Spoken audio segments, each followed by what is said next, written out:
मदिरा ऐसे पदार्थों का परित्याग करें, क्योंकि ये हमारे बुद्धि विचार आत्मा को नष्ट कर देते हैं, नहीं करने योग्य कर्म को भी कराने लगते हैं।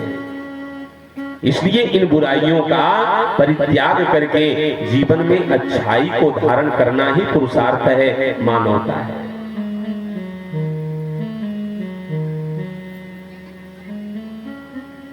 भगवान सर्वोपरि है,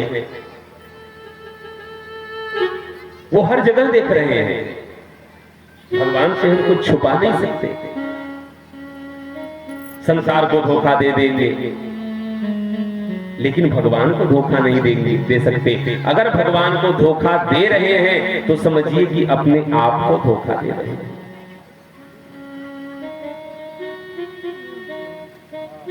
भगवान से धोखा करने का मतलब कि अपने आप से हम धोखा कर रहे हैं, क्योंकि वो तो सब कुछ जानते हैं। सबके उर अक्षत अविनाशी, किसके हृदय में क्या चल रहा है, किसके हृदय में कौन सी बात है, उनसे कुछ भी छुपा नहीं है मेरे भाई। इसलिए सच्चाई के साथ जीवन को जिए, सच्चाई के मार्ग पर चले। सुभद्रा जी ने भगवान कृष्ण से भक्ति मांगा, क्योंकि भक्ति के बगैर मुक्ति नहीं, और ये जीवन भी भक्ति के लिए हमें मिला है। पाप कर्म करने के लिए नहीं, अनर्गल कर्म करने के लिए नहीं। मैंने मानुष जन्म तुमको हीरा दिया, जो वृथा तू गवाए तो मैं क्या करूं। मनुष्य का जीवन परमात्मा ने दे दिया, बुद्धि विचार संस्कार सब कुछ भर दिया। अब इसे कहां प्रयोग करना है, कहां उपयोग करना है, इसका कैसे सदुपयोग करना है, इतना तो विचार होना ही चाहिए, इतना तो ज्ञान होना ही चाहिए। क्या सही है, क्या गलत है, क्या अच्छा है, क्या बुरा है, इसका ज्ञान तो होना ही चाहिए। हमारे महापुरुष तो कहते हैं कि सर्वं त्यक्त्वा हरिं भजे, सब कुछ भूल करके परमात्मा को याद कर लो, उद्धार हो जाएगा, कल्याण हो जाएगा। और सब कुछ याद करके अगर परमात्मा को भूल गए तो सब व्यर्थ हो गया, सब मिट्टी हो गया। ज्ञान होता है मनुष्य को, लेकिन सब कुछ लुटने के बाद। राम जी रामावतार लेकर के मनुष्य का पाठ किए हैं। मनुष्य कैसे घबराता है, मनुष्य कैसे उतावला होता है, मनुष्य अज्ञानता में कैसे आता है।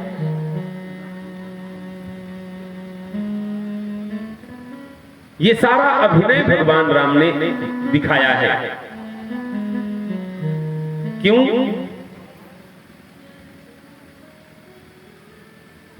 असंभवम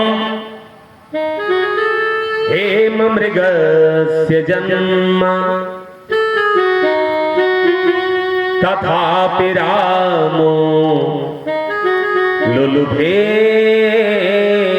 मृगाया। चाणक्य जी चाणक्य नीति में कहते हैं कि सोने का मृग होना असंभव है, सोने का मृग नहीं हो सकता है, लेकिन फिर भी लोलुपता में राम जी उस सोने के मृग के पीछे दौड़ गए। असंभवम हेम मृगस्य जन्म तथापि रामो लुलुभे मृगाया। विपत्ति काले समयापन्न दोषः धीयोऽपि पुंसः मलिनः भवन्ते। सोने का मृग होना असंभव है, परंतु उस मायावी सोने के मृग के पीछे राम जी दौड़ गए। मनुष्य इसी प्रकार लोभ में आकर के जानते हुए भी कि आग है, नुकसान है, फिर भी उसमें छलांग लगा देता है। असंभवम हे मृगस्य जन्म तथापि रामो लुलुभे मृगाया विपत्ति काले समयापन्न दोषः। जब विपत्ति का समय आता है तो बड़े बड़े बुद्धिमानों की बुद्धि भी विपरीत हो जाती है मेरे बंधु। धियो विपुंसः मलिनो भवन्ति। जब विपत्ति का समय आता है ना तो बड़े बड़े बुद्धिमानों की बुद्धि भी चकरा जाती है, फेल हो जाती है। मनुष्य इसी प्रकार अपना लोभ में, क्रोध में सर्वस्व मिटा देता है। राम कृष्ण दो एक है, अंतर नहीं निमेष। एक के नयन गंभीर हैं, एक के चपल विशेष। भगवान राम और कृष्ण में कोई भेद नहीं है। जो राम है वही कृष्ण है, जो कृष्ण है वही राम है। राम जी ने कभी जीवन में बताया नहीं और भगवान कृष्ण ने कभी जीवन में छुपाया नहीं। किसी ने अगर राम जी से उनका परिचय पूछा तो वो यही बताए कि हम अयोध्या नरेश राजा दशरथ का पुत्र राम, मेरी धर्म पत्नी सीता, छोटा अनुज लक्ष्मण है। कभी नहीं बताया कि मैं भगवान हूं। लेकिन भगवान कृष्ण ने स्पष्ट कह दिया कि मैं भगवान हूं, मेरी शरण में आ जाओ, मैं तुम्हारा उद्धार कर दूंगा।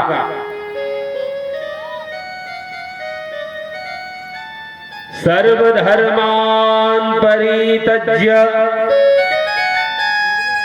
मामेकं शरणं व्रज, अहं त्वां सर्वपापेभ्यो मोक्षयिष्यामि मा शुच। भगवान कृष्ण ने कह दिया कि मैं भगवान हूं। इसलिए राम जी ने जो किया है उसे मनुष्य को करना चाहिए और भगवान कृष्ण ने जो कहा है उसे मनुष्य को करना चाहिए। क्योंकि भगवान कृष्ण ने जो किया है वो मनुष्य की सामर्थ्यता है ही नहीं, मनुष्य कर ही नहीं सकता। इसलिए कृष्णस्तु भगवान स्वयं, साक्षात भगवान कृष्ण है। जन्म लेता बालक पूतना को मारता है, 8 वर्ष में नाग को नाथ दिए, 5 वर्ष में दावानल अग्नि को पान कर गए। इसलिए भगवान कृष्ण ने जो किया है वो मनुष्य की सामर्थ्यता नहीं है। इसलिए कृष्ण चरित्र महाविचित्र, राम चरित्र परम पवित्र। राम जी के चरित्र को अपने जीवन में उतार लीजिए, बिना सोचे समझे आपका मंगल होगा, कल्याण होगा।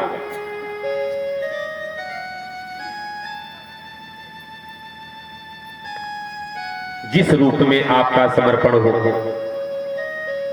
जिस रूप को आप अपना सर्वस्व मानते हैं, उसी रूप में सभी का दर्शन कीजिए। अगर माता जी के मंदिर में जाना हो, राम जी को आप मानते हैं तो माता जी के अंदर भी राम जी का दर्शन कीजिए। राम जी को बहुत मानते हैं, शंकर जी के मंदिर में जाना हो तो शंकर जी के अंदर भी राम जी का दर्शन कीजिए। ये सच्ची भक्ति है, सच्चा समर्पण है। सम्मान सबका होना चाहिए, लेकिन समर्पण किसी एक में होना चाहिए। अगर सबके साथ समर्पण हो जाएगा तो फिर ठीक नहीं है। समर्पण किसी एक में होना चाहिए, शरणागति किसी एक में, और शरणागति जो सबसे बलवान है, सामर्थ्यवान है, उसकी शरणागति करें।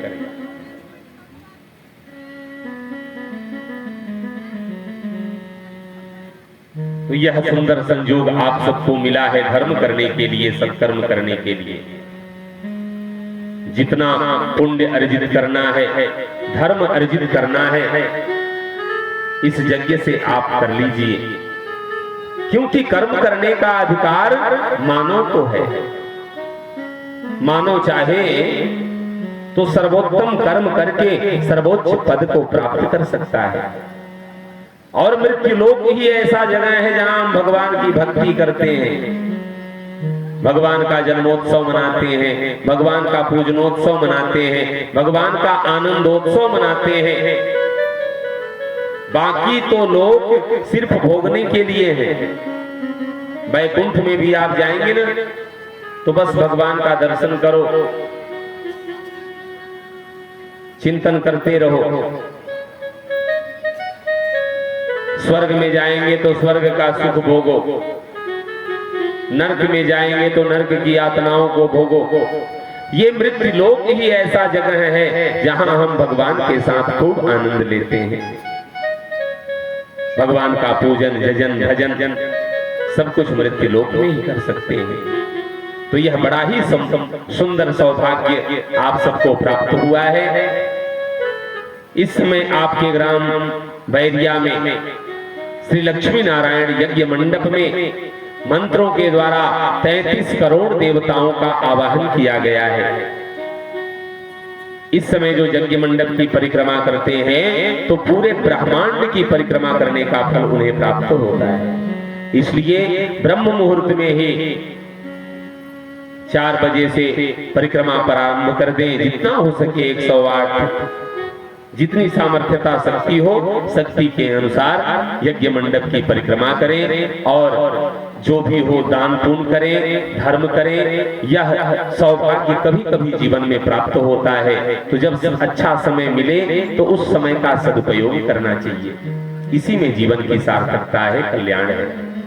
कल सुबह 7 बजे से यज्ञ मंडप में पूजन का कार्य प्रारंभ होगा। जितने भी यज्ञ में वर्णित जजमान हैं, अपनी अपनी धर्म पत्नियों के सहित सुबह 7 बजे तक का स्नान करके जो भी आपके पास पत्र, पुष्प, फल होगा, दूब, तुलसी, बेलपत्र की व्यवस्था करके यज्ञ मंडप में 7 बजे तक उपस्थित हो जाएंगे, ताकि समय से पूजन का कार्य प्रारंभ हो।